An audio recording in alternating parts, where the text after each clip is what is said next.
Hello and welcome to what I don't really have a name for it. I'm just gonna call it Gazelle Day 2, Day 2 with the Gazelle, something like that. Because this video is just covering the little quirks that I discovered in Day 1, where I spent, the morning reading the manual, getting familiar with the systems, playing a bit of multiplayer in the afternoon, and finding out the aircraft itself, how it maneuvers, little quirks in the evening. So we're just gonna go ahead and go through this startup, and then I guess as we fly, as we do this mission, I'm just going to talk about things I kind of observed about the aircraft. Just have a bit of fun with that. So we're just going to bring up the rotor brake here, make sure it's secure. Yep, there we go. And then I'm just waiting for the booster pumps. I'm also going to hide the pilot. Not a fan of the pilot model due to the fact that it can hide switches like that countermeasure switch. Also going to remove all the safety covers for instance, the countermeasures, laser, and missile launch. I know it's not safe to remove the safety switches, but I'm relying on Master Arms, so that way when I'm in the combat zone, I don't, try to fire a missile or fire a hot and then find out that the covers were on. So we're just going to go ahead and shortly start up the turbine. There we go. Just lit it up. And now we're waiting for the turbine RPM to get to 25,000 RPM. Oh my god, that face. Ugh. Anyway, so just going over some systems now. For that to warm up. Close the doors, get some quiet.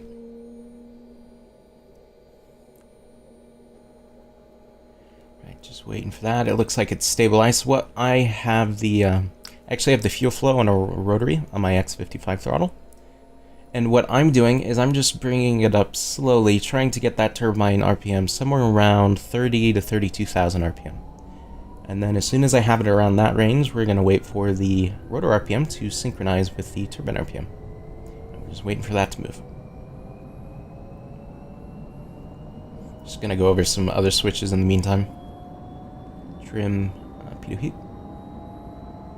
And of course the gyros. We should have done that maybe a bit earlier. It's actually fine now, but that is going to take some time to get warmed up, so probably good to get that going as soon as possible. Now let's power up the nadir, or the navigation system. Flares are good. Let's get gyros are all warming up now.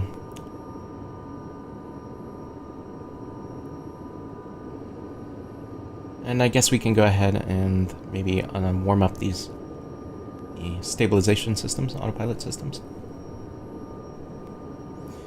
Though we aren't going to be able to enable the autopilot master switch until RPM is at full. For the meantime, we can just go over some other things. Alright, so our temperatures are now at about 40 Celsius. I don't think that's 40 Celsius. Is it? Figured it'd be more like 400 Celsius. Yeah, probably more like that, I'm assuming. And then we have the RPM, it's now going up to full.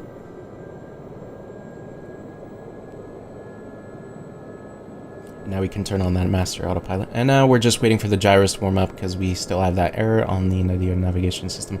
Sorry about my terrible French pronunciation. I'm not, if it was Italian or Spanish I could help you out, but with this I'm not very familiar with the phonetics of the language. Alright, so let's go and turn the radar wording receiver on.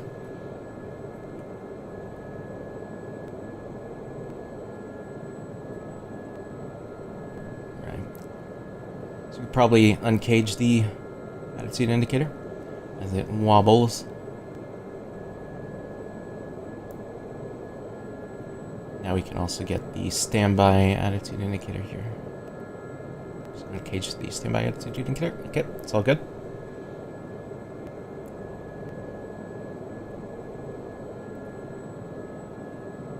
That's all set. Now it's mostly just waiting for the gyro. Okay, yep, there they are. Gyros are all set up, so now we're just... Why isn't the error disappearing?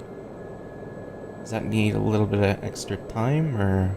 Yeah, okay, it just takes a little bit for that to disappear. Also going to switch the commander seat and make sure the optics are all powered up. That way we don't have to worry about that once we move into the area.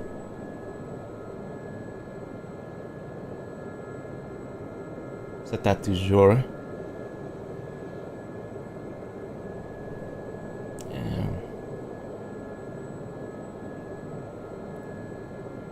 looking at some other switches, maybe. Making sure the master arm is off. We could probably power on the TV here. Yep. So leave that display on for now. And now we're just waiting, just making sure everything's all set to go.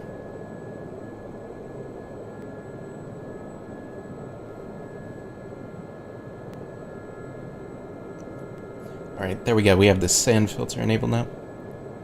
I'm not exactly sure if that is the same switch that activates the filter on the loadout page for the filter.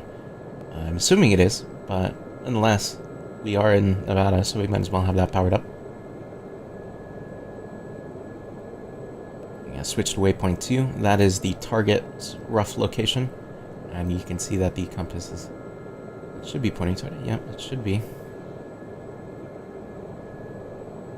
We're just about ready to go here. So, something I noticed in the Gazelle is that taking off straight into a hover isn't exactly... I don't want to say it's not possible. It could be something with the flight model or the stabilization systems, but something I found is that if you try to correct it all in the initial takeoff, what happens is you can have a tail strike. So what I like to do is go ahead and take off, and then it's going to naturally want to drift a bit forward. But as soon as we take off and get a bit of altitude, we can go ahead and then correct for that, and then not have to worry about tail strikes. This way will also take us a bit off the line, which, you know, I don't necessarily mind. So over-torquing has definitely been simulated in the Gazelle, so kind of similar to in the Huey, where you're constantly going to be glancing every once in a while to check up on the RPM. In the Gazelle, you're going to want to be checking up on that torque every once in a while. Make sure you're within safe parameters, because if you end up over-torquing this helicopter, you're going to end up killing it, and then you're going to have to auto-rotate to safety. Alright, so our targets are going to be 4 T-72s, approximately 12 kilometers. That's a complete guess, but approximately 12 kilometers north of our location, kind of out in the open. We're going to be finding a masking position off to the east of the targets. And then from there, we're going to go ahead and get ready to attack. Since the Gazelle is kind of, I don't know, what you'd imagine a nap-of-the-earth helicopter to be, I notice a lot of people end up getting killed because they're trying to use techniques that they use in the Huey, Mi-8, and Ka-50 to save them. For instance, ground effect in the Gazelle is modeled, but it's not very noticeable. It's quite weak compared to other helicopters. You can't rely on it to arrest your descent. So for instance, a lot of times in the Huey or the Mi-8 or Ka-50, the existing DCS helicopters, people will be, say for instance, 100 meters above the ground. And what they do is they go ahead and nosedive into the ground, and then they pull up at the end. And what would happen normally is that the ground effect would arrest their descent, as well as they'd get more lift because they pull, aft cyclic to level themselves out. In the Gazelle, you can't really rely on ground effect arresting your descent. So what happens is they try the same thing in the Gazelle. They, say are flying 30, 100 meters altitude, and what they do is they pitch down, try to level out above the ground, but then the ground effect doesn't give them that lift they're expecting, and what happens is they crash immediately into the ground.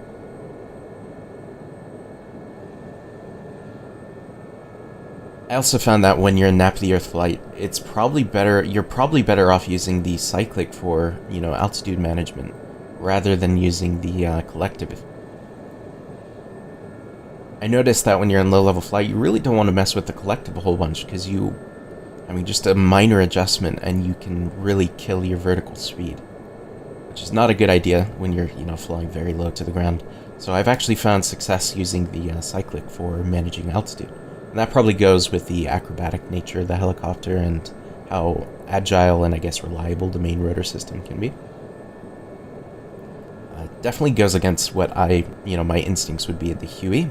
Because in the Huey, you have to worry about, for instance, the limitations of the rotor system when using cyclic to manage altitude, because if you pull too many negative G's using your cyclic through maneuvering, you can end up mass bumping, and you just lose your entire rotor system. But in this, I find it quite reliable, quite stable, and a lot of success regulating altitude at low levels using that cyclic. I also don't want to give the impression that I, know everything about this aircraft, or I know everything about helicopter flight, and, a lot of this information might turn out to be, not as useful as I initially anticipated, but that's what this video is for, just kind of, sharing my initial findings, some things that have been successful for me in the first day I've been flying it. So, feel free to let me know if you guys have anything to add on to this, or if, something I'm saying is completely wrong, but this is just, the first things I've been finding within the first days of my flight, or the first day of my flight. Alright, so that kind of hilltop ridge line that you see 12 o'clock is going to be our masking position that we're going to be using to engage from, kind of our standoff position against the T-74 tanks in the distance.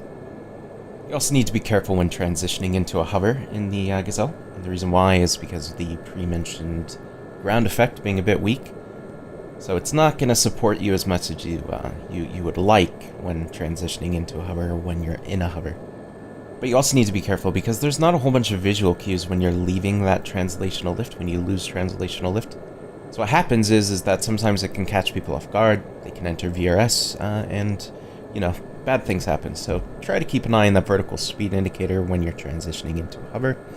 Peek at it every once in a while, make sure you have a good feeling on when you're descending and how much you need to correct for that. I know that vortex ring state and other things, because of the, not paying attention to losing translational lift, has killed me and, a few friends. So just keep that in mind. Alright, so we're going to go ahead and swap out to the commander's seat, and I'm also going to make sure that we're in the P mode. I'm not exactly sure what this is. I believe it's the pilot mode, where we have manual control over the camera. Now, something you'll see and notice on the main screen is that we have 359er. That is the current heading from the display compared to the helicopter. So, for instance, 359er means that it's currently probably under 1 degree off direct 12 o'clock of our helicopter. And you'll notice as I slew it to the right, it'll change, showing the current deviation from the 12 o'clock position of the helicopter. Alright, so we're going to go ahead and recenter and then re-engage auto hover here. Now, something pretty useful I've noticed is that there is a control or a binding that you can find that disengages the autopilot's control over the collective. Now, this allows you to manually control the collective while it, worries about the anti-torque pedals and the cyclic in the hover. So you can manage, say, for instance, the altitude, and it can just manage, keeping the hover stable.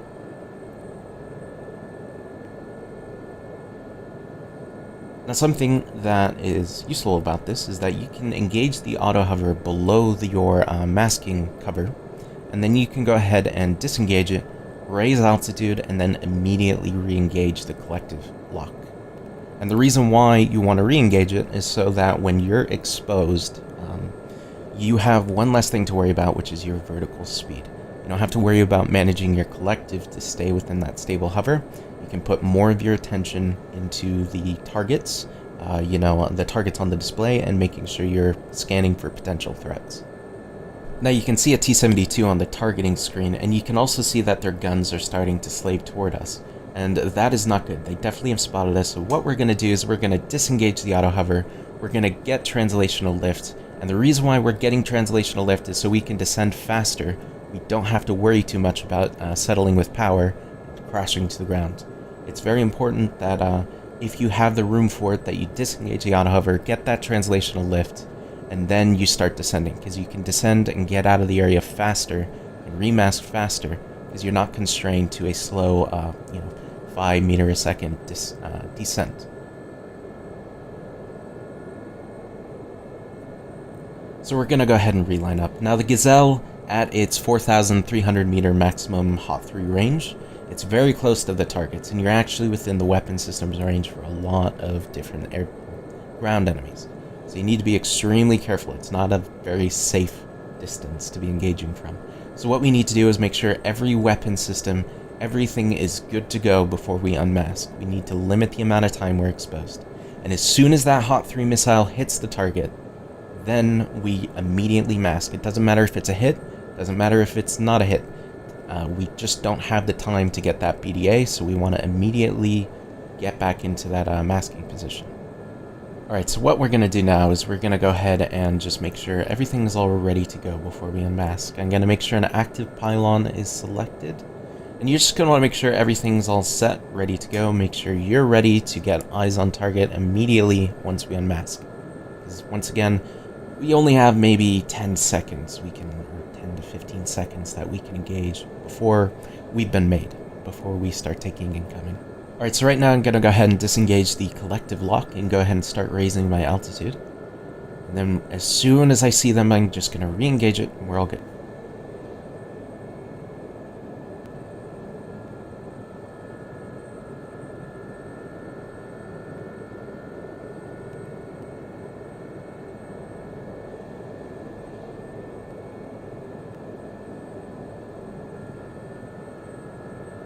Alright, and I'm just trying to center my camera.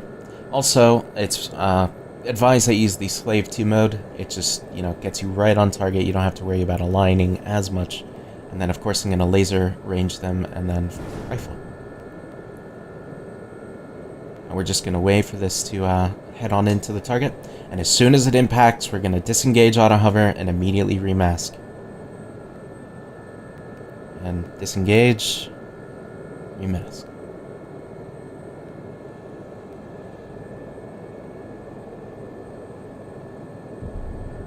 And you can hear the rounds impacting where the rough general direction we were. The AI are set to average skill level, I believe, so they're not instantly going to hit us. But you can hear those impacts. It was very shortly after we started to remask. So it's very important as soon as you get a hit to instantly remask.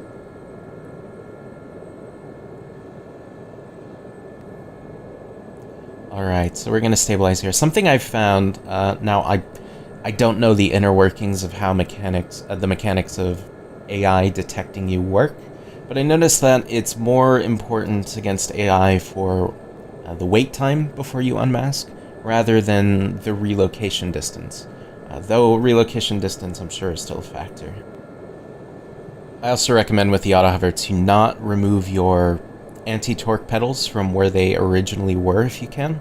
And the reason why is if you let yourself recenter your anti-torque pedals, because you don't, necessarily have to keep them at that position since the autopilot takes control. What happens is when you disengage, you have to re-catch the helicopter. You kind of have to catch it because you lost the positions you originally were at. So you can either match up again before you disengage, or in like a combat scenario where you might not have the time to match it up, I just leave my feet in the exact position they were when I engaged the auto hover. That way I don't have to worry about it. So now we're just going to go ahead and unmask.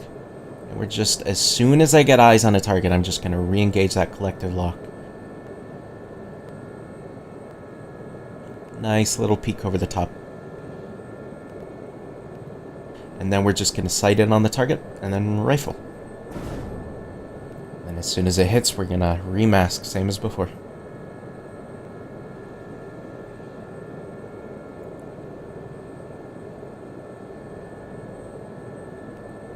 Impact. Alright, so disengaging, get that translational lift. Now that we captured translational lift, we can just drop as fast as we want. Well, not as fast as we want, but a lot faster than if we did not have translational lift. Alright, we're going to realign.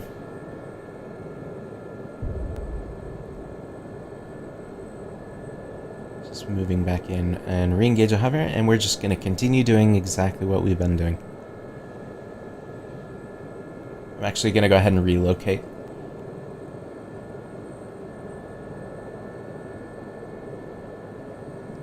I recommend relocating every time you fire a hot or every 2 times you fire a hot. Just switch it up as much as possible to try to confuse players, especially in multiplayer, because you have to be a bit more imaginative to fool players. Just good practice to relocate. Try to get a bit of a different area, so that way you're not always re-popping up in the same spot. And the larger the distance, generally the longer it is before they reacquire you. And all you want is that little bit of a head start. If you just have a little bit of a head start, you're already better off than... you already have a better chance of surviving. So we're just, once again, just going to make sure everything's all ready to go. Just going to make sure we have an active pylon.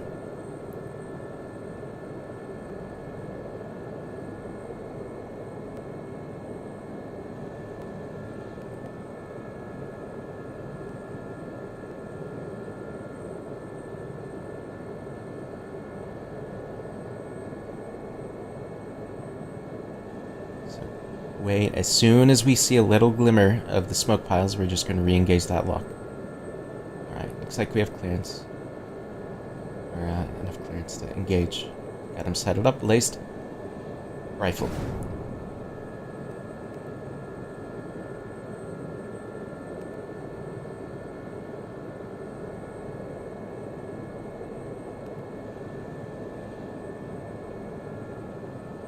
Impact. Okay, beautiful. So, just gonna go ahead and remask. And it's mainly just gonna be things like this. Just check your mast, make sure everything's all safe, all good to go, and then move back in.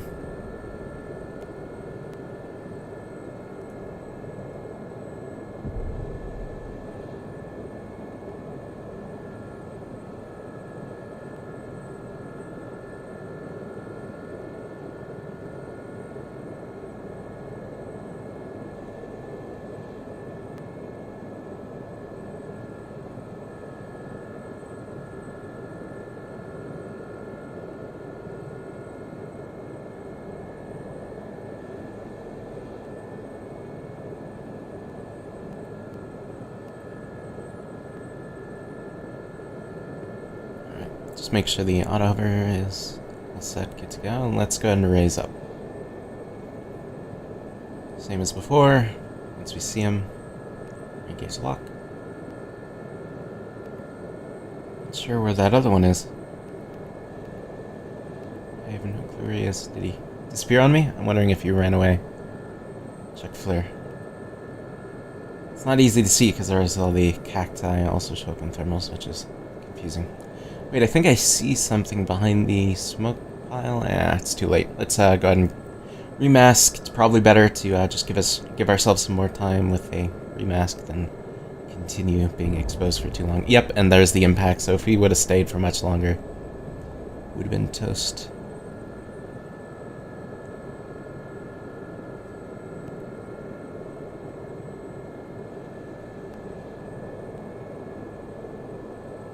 Stay hidden. I'm not overly scared of this single target though.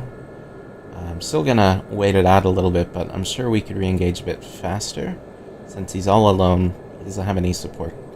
And if we engage him, we should hopefully disable any tow missiles he has incoming at us, or shells aren't gonna connect, because by the time it hits, it'll be a little bit too late for him. Yeah, just gonna go ahead and remask. I don't like this position. Just get something a bit better.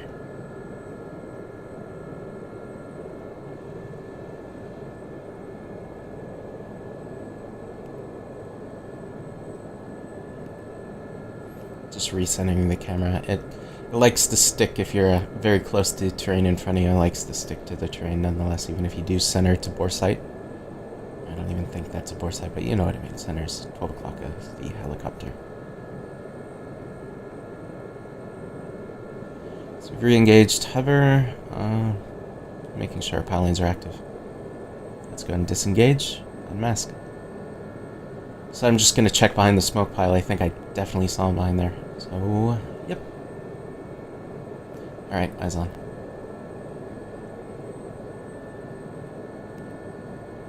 Looks like I got a much better view from here anyway, so let's get slaving to him.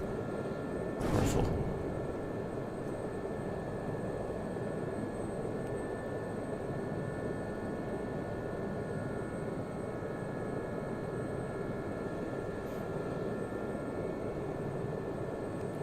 Beautiful hit. So now that was the last target, so let's go and move into the target area and just overfly the busted up tanks.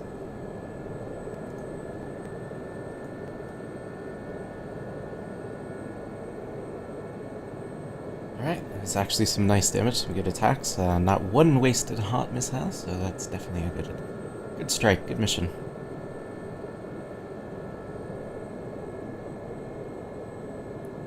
Nice. So I guess all that's left for us is to land at base and go ahead and finish that up.